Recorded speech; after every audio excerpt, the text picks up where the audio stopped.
Moi, c'est Kevin. Donc ça fait maintenant, on va dire, 2-3 ans que je suis dans le domaine de la brasserie. J'ai eu plusieurs différentes expériences et maintenant ici au Brasseur, ça fait depuis novembre dernier que je travaille ici, en compagnie de Laurent. L'idée, disons qu'elle n'est pas venue naturellement, mais je suis tombé dessus un petit peu par hasard. Et à partir du moment où j'étais en immersion dans le monde professionnel et dans le brassage, j'ai compris que c'est ce qu'il me fallait. Déjà j'aime le produit, donc c'est déjà le plus important, on va dire. Je suis assez nerveux en général et je supporte mal d'avoir un métier statique, c'est-à-dire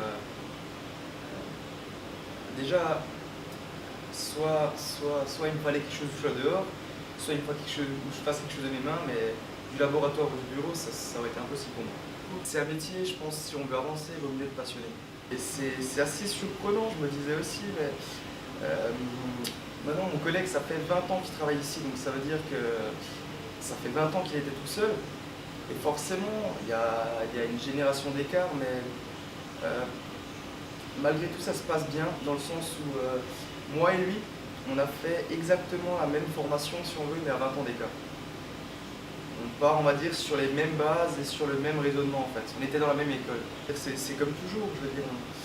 Il y a plein de petits problèmes humains toujours, mais on s'y adapte et si on veut faire du bon travail ensemble, le but c'est d'accepter ce genre de choses-là, de temps en temps donner, de temps en temps reprendre, et puis je pense pas que dans le brassage ce soit plus difficile qu'ailleurs, ou c'est partout pareil.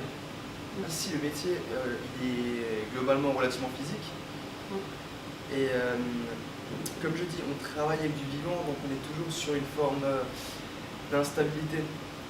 On a un produit à réussir et ça dépend de certaines choses, et si on fait une erreur, on va le payer cash et c'est quelque chose il faut l'éviter. Et étant donné qu'on a une pression, on a un certain produit à sortir, il y a une vraie rigueur à avoir, beaucoup de choses à penser, et grâce à ça, normalement, on doit réussir à faire ce qu'on veut. Le vrai avantage, c'est qu'on va suivre un produit du début à la fin, et que d'un côté, c'est très valorisant. Dans le sens où on suit le produit, s'il est réussi, qu'on a des bons retours, que les gens sont contents, pour soi-même, ça fait du bien. Dans les entreprises plus grandes, on ne suit qu'une partie du process, on n'est pas vraiment à l'origine de la bière, si on veut. On sera un maillon de la chaîne, mais on ne sera pas, alors que ici, si c'est réussi, c'est pour nous, par contre, si c'est raté, c'est aussi pour nous.